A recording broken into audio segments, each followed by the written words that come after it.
بسم اللہ الرحمن الرحیم۔ السلام علیکم۔ ایک نئی ویڈیو کے ساتھ میں ہوں ارشد محمود۔ شروع کرتے ہیں آج کی یہ ویڈیو۔ ایرانیوں کی شکست فاش اور مسلمانوں کی عظیم الشان فتح کی خبریں قیصر روم کے دربار میں بڑی حیرت کے ساتھ سنی گئیں۔ قیصر کے ایک دور اندیش وزیر لوکوس نے اپنی نشست پر کھڑے ہو کر بصد احترام عرض کیا، اے ہرقل اعظم، مسلمانوں کی یہ پہم فتوحات عیسائیوں کے لیے نیک شگون نہیں ہے۔ اس سے پہلے کہ یہ خونی سیلاب ہماری سرسبز و شاداب علاقوں کو بہا کر لے جائے، ہمیں ایک مضبوط حصار بنا لینا چاہیے۔ اس سے پہلے کہ وزیر لوکوس اپنی بات مکمل کرتا، بوڑھا پادری شہرام اپنی جگہ سے اٹھا اور انتہائی متکبرانہ لہجے میں ہرقل اعظم یعنی قیصر روم کو مخاطب کر کے کہنے لگا، شہنشاہ کو معلوم ہونا چاہیے کہ ایرانی آتش پرست تھے، اس لیے آگ کی خوراک بن گئے، مگر ہم اہل صلیب ہیں اور صلیب ہی ہماری محافظ و نگہبان ہے۔ شہرام کے بعد دوسرے پادریوں نے بھی دربار میں پرجوش تقریریں کی۔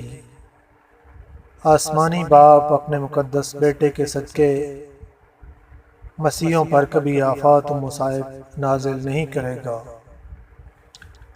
قیصر روم مکمل طور پر پادریوں کے زیر اثر تھا، اس لیے اس نے اپنے سیاسی مشیر لوکوس کی بات پر کوئی دھیان نہیں دیا۔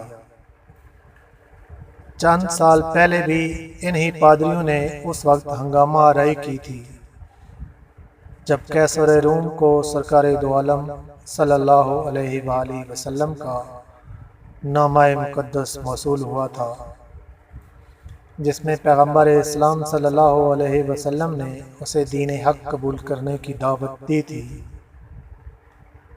قیصر روم سرور کونین صلی اللہ علیہ وآلہ وسلم کی دعوت سے متاثر ہوا چلا تھا، مگر جب اس نے پادریوں کی جماعت کو غضبناک حالت میں دیکھا تو اسلامی وفد کو اپنے دربار سے اٹھا دیا۔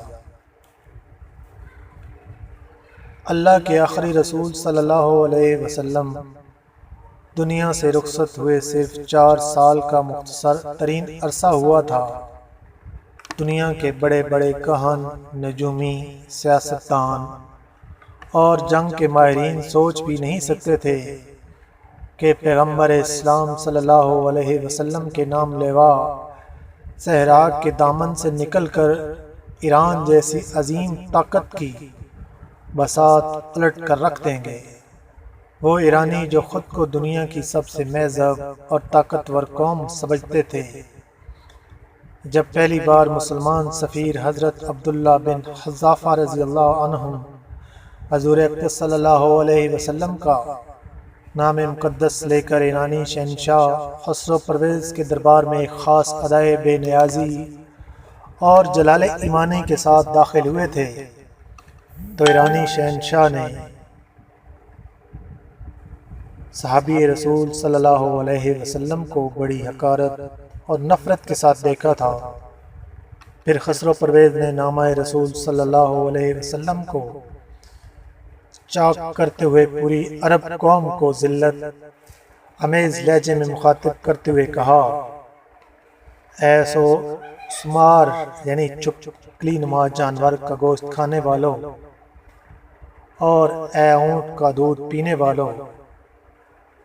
پھر جب ناکام سفارت کے بعد حضرت عبداللہ بن حذافہ نے رسالت مآب صلی اللہ علیہ وسلم کی خدمت اقدس میں حاضر ہو کر نامہ مبارک سے چاک کرنے کا واقعہ سنایا تو سرور کونین صلی اللہ علیہ وسلم نے فرمایا، خسرو نے میرا خط چاک نہیں کیا، اپنی حکومت کے ٹکڑے کر دیے۔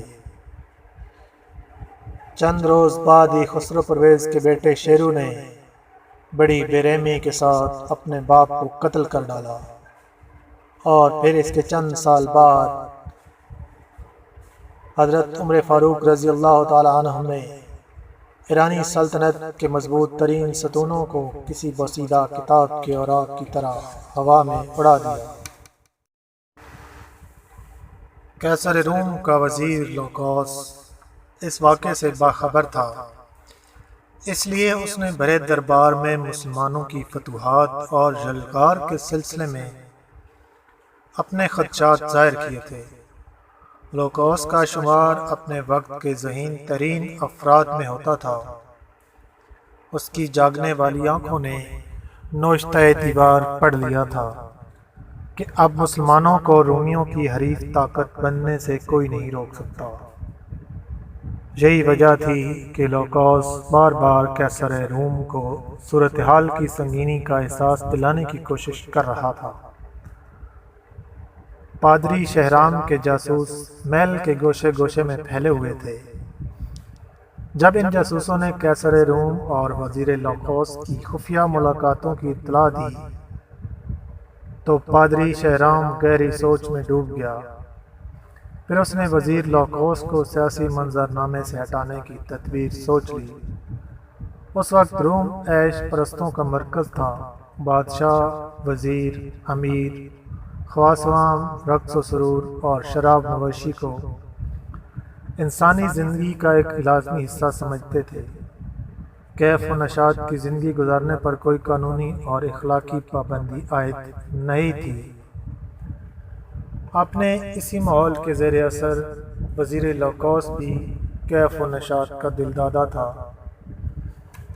پادری شہرام نے اس کی اسی کمزوری سے فائدہ اٹھایا۔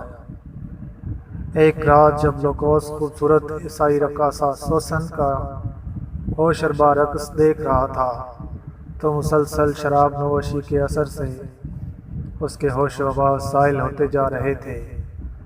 پھر اسی کیفیت میں لوکوس نے سوسن سے رات کا آخری جام طلب کیا۔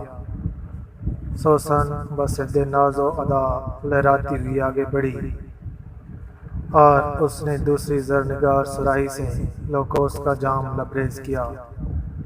اس سراہی میں پادری شہرام کے منصوبے کے مطابق ایک خاص زہر شامل کر دیا گیا تھا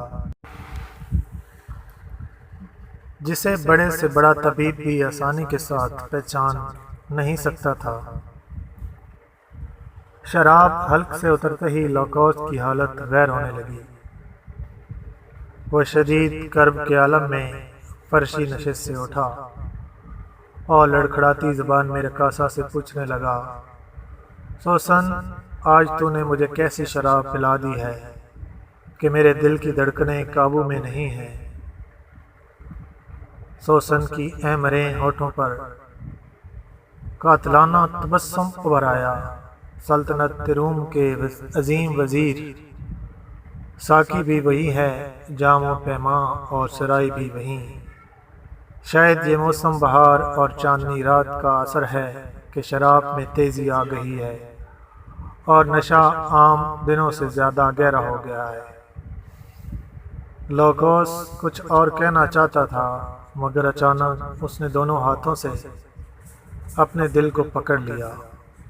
وزیر سلطنت کا چہرہ پسینے سے تر ہو گیا۔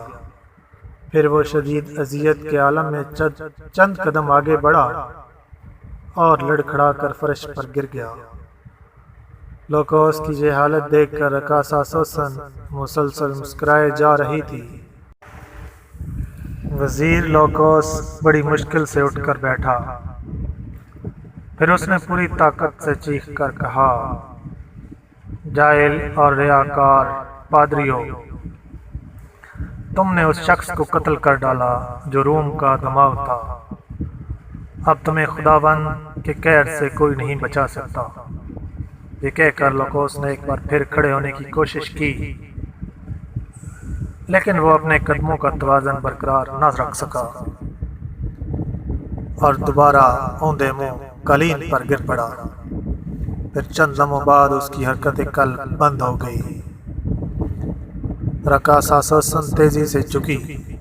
اس نے کئی بار لوکوس کو آوازیں دیں مگر جب وزیر سلطنت کے جسم کو کوئی ہلکی سی جنبش بھی نہیں ہوئی تو اس نے کسی طبیب کی طرح لوکوس کی کلائی پر اپنا ہاتھ رکھ دیا۔ وزیر سلطنت کی نبض ڈوب چکی تھی۔ لوکوس کے عشرت قدے میں رقاصہ سوسن کا تیز کہکا گونجا، مگر جب یہ گونج ختم ہوئی تو اس کے کانوں میں پادری شہرام کے الفاظ کی صدائیں بازگشت کرنے لگیں۔ اگر تو نے عیسائیت کے ایک بڑے دشمن لوکوس کو مار ڈالا تو مقدس باپ اور بیٹا تجھ سے راضی ہو جائیں گے، تیرے سارے گناہ دھو دیے جائیں گے اور تو پارسا عورتوں کی طرح جنت میں داخل ہو جائے گی۔ پھر جب رقاصہ سوسن وزیر سلطنت لوکوس کے کمرے سے نکل کر محل کی راداری سے گزر رہی تھی، اس کے دل و دماغ پر سرشاری کی عجیب سی کیفیت طاری تھی۔ سوسن کو یوں محسوس ہو رہا تھا جیسے وہ جنت کی کسی وادی میں میوے خرام ہو۔ دوسرے دن قیصر روم اپنے مشیر خاص کی لاش پر اداس کھڑا تھا۔ شاہی طبیب تمام تر کوششوں کے باوجود اس زہر کی نشاندہی نہ کر سکے جسے پادری شہرام نے بڑی ذہانت کے ساتھ لوکوس کے جسم میں داخل کرایا تھا۔